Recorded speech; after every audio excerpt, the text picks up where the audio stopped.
Okay, this is a quick game we had the other day. This is one of my games. You literally say, why not commentate on one of your own games, as I start commentating on my first game on this channel. Anyway, this is a map called Team Arena. It's it's an absolute meme of a map. Basically, one entire team shares a wall. This is my wall here, one single tile. So yeah, one player owns a third of the wall, the middle player owns a third of the wall, the other player owns another third. You spawn very, very close together. So we kind of had some odd plans for this one. I'm just going to introduce the players and you can kind of see how this is going to work. This is Heresy player Fenor, also known as Timotheus, or Jim as I call him, as you should too. He's playing as a Britons. This is me as Japanese Pocket. I have no idea what to do in this situation because we don't really have pockets. Over here we have Tom Yum. If you don't know Tom Yum, he is also known as Flat. He does 1 TC triple bomb straight every single game, and he randomly gets Portuguese in this game. So we were expecting fun. I mean, just look at this map, it's crazy. It's called Team Arena. It is FE, Team Arena, FE meaning Forgotten Empires, I believe. Tim just said we were going to play this map. I'm like, this is going to be fun. All the boards in the same spot and everything. So civ-wise, actually I should probably introduce the other team because this is where it gets better. We got Buddy over here, our good old buddy from the last game in the purple. The enemies, abysmal. Over here we have Aquino, he is Byzantine Pocket. Byzantines is actually quite a nice civ in this kind of thing. They have a lot of options they could go that could just benefit a team really. You're all like 3 planning to attack together and have maybe 2 attacking, 1 is acting as a pocket in the back. But otherwise you're all pretty close together. Over here we have the meme himself, we have Klaviscus. Klaviscus as we all call him. Or Klaus. What a legend. He is the Berber right flank, really he's in the most pocket position of all of us. So he's in a pretty safe spot. All these maps were crazy, all these golds were here, this is something I highlighted in the game. Like I spotted this was here, here, here, here, here. So I knew they must have 1 inside second gold at max. Which they don't appear to have. Oh, is that one I didn't scout? Anyway, this was a crazy little game, so gonna speed over it a little bit. The overall plan here is we have Britons. Britons will do something like Lombos. You could either do Expos, Expo Mangonel, and then you'd have someone doing Knights as a backup.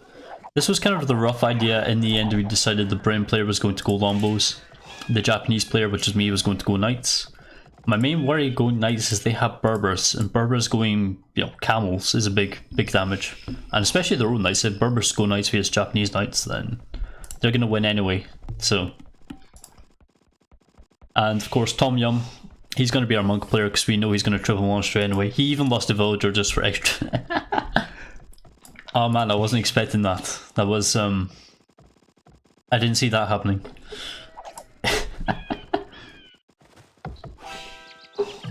Absolute legend. So the plan is he goes monks, I go knights, he goes longbows. And we didn't think in hindsight. I mean, my main worry was that the Berber player was going to go camels or his own knights, which would be mine.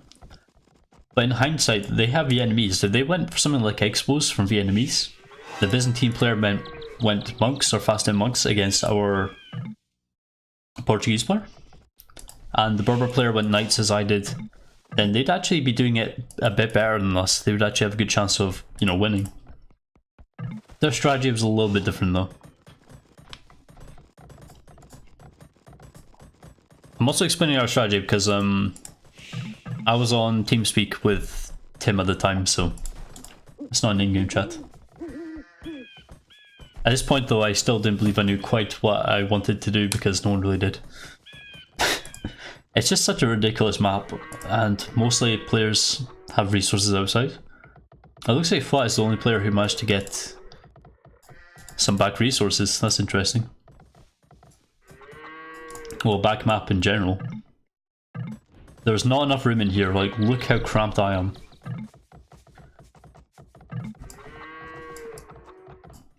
That's all the room I've got.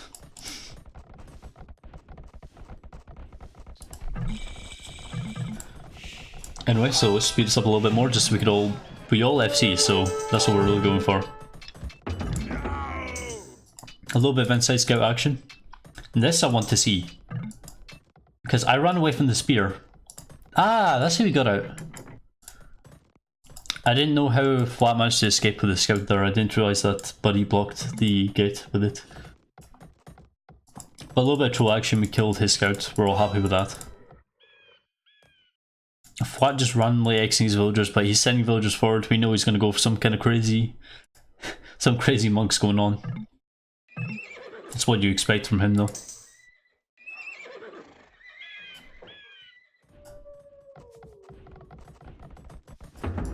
So I went to double stable knights. I shouldn't have got bloodlines, I should have just made more knights.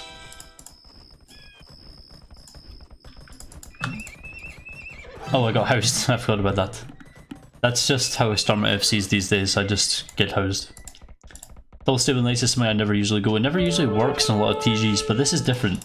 We're all three of us attacking together, which is unheard of because we're all focusing on the same spot, so we could really combo like that. But triple monasteries and then giving a good spot to wall as well as in. Really nice move here.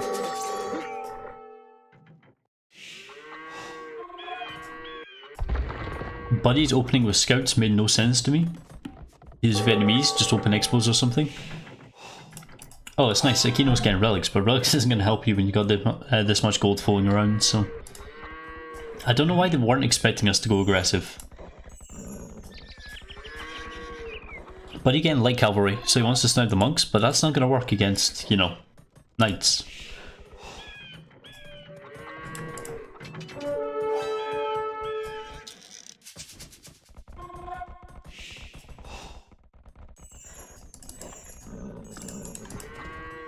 Anyway, so back into this. Flat is managing his economy like a parasite.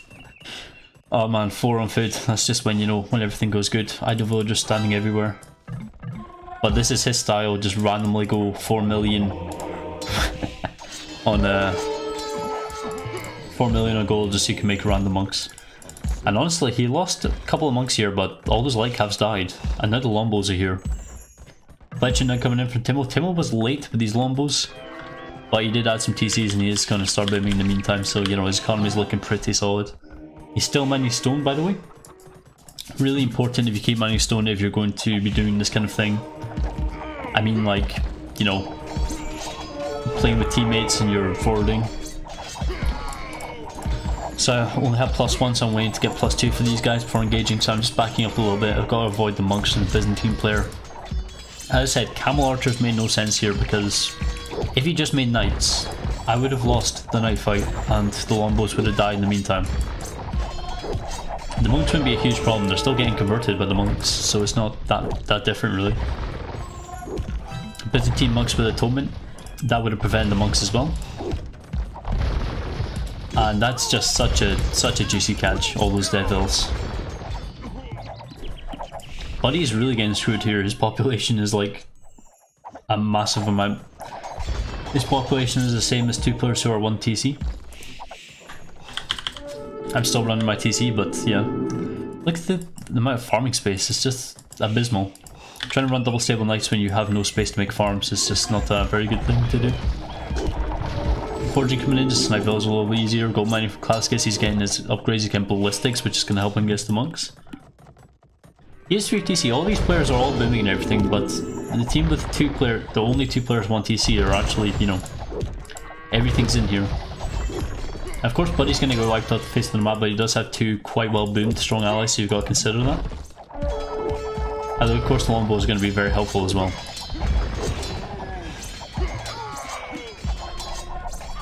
Trying to get a castle up in this position is just not a very good idea. You're not really going to be able to get it up.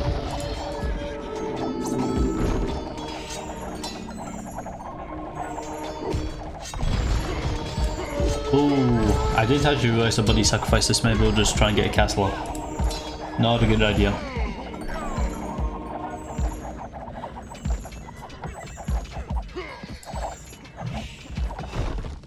So Kino's now imping, he is Byzantines, he could of course get Ottoman monks, he could do anything he wants. But Fëanor is now imping. Fëanor, of course, being a really important player in this, he does have the skill where it's good for advice. Now see a stable coming up. I was considering at this point, what's to stop us running right into this and just killing everything, because there isn't. This isn't walled off. I keep asking Flat to get the relics, but he doesn't. The only person with a relic is Aquino. So we killed this gate over here just for a little bit of extra room.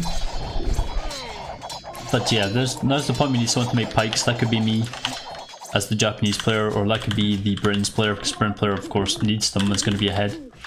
He was ahead, I was still 1 TC at this point. I should have added another TC, but you know, I had a decent amount of villagers for what I was doing. If only I was running these stables. Yeah, apparently I am. They don't have the army to fight this. Even if these monks get block printing, they're not going to be able to do much against longbows.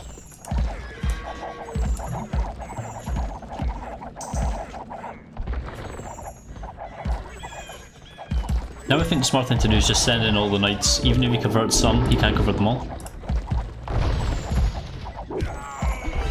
And just so many monks getting wasted. That's so good. Outside economy here from Klavskis, he's adding stable, not the best thing in the world, but you know, it's a thing. This is not nice to just go in and kill now. Killing the monks for the get good converts is also a nice thing. Klavskis did him, and he's getting chemistry. He does have bracer already. He's getting ring archer armor, but a little bit late.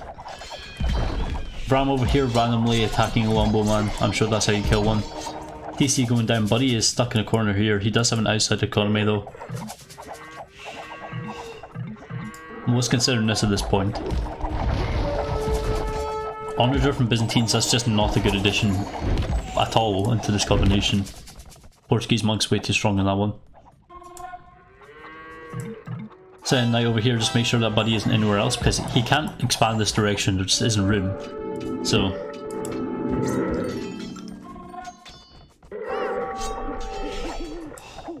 yeah. One TC going down and just push here. This is basically the end of the game already, because Klavskis is the only untouched space at the moment. He's the only person with the booming. Vil count wise, I mean, Buddy's actually gone up to 75 vils. But you know, Aquino's now dropping down to 50. No military for Buddy, basically no military for Aquino. And Klavskis has lost all his camel archers, so he has no military either. Whereas the military counts over here, they do have more impressive vil numbers. Because Flat is only still on 58, I'm still on 62, Fëanor's on 110, which is nice. But their military counts, we have 45, 34, 28, there's not much you could do against that. Mass tribes coming over here, just taking out the Berber player, and that's the end of the game. What do I think of this map? Oof, never again, never again. This is the most truly insane map I've ever seen. I wonder if it works in higher map sizes though. Like if you have a 3v3 and you do it on an 8-player map size, I wonder if that works a bit better. As I say, I think they could have done what we did better if they did the same plan, but with their civs it's not so transparent.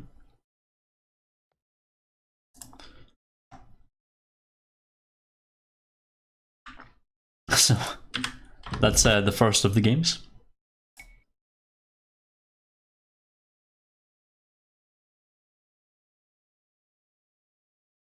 Yeah, Vilhai's clear for Klavskis, but wasn't done well, I guess. And Aquino lost his Vilhai considerably when he just got raided, due to having no military. I think all players trying to boom was a bad idea. Like one player going scouts, if the other team's going aggressive, they're not going to have one player going aggressive. Going scouts is not going to save you. So, yeah, it's a bit of a confusing one really. Don't boom when you're that close together.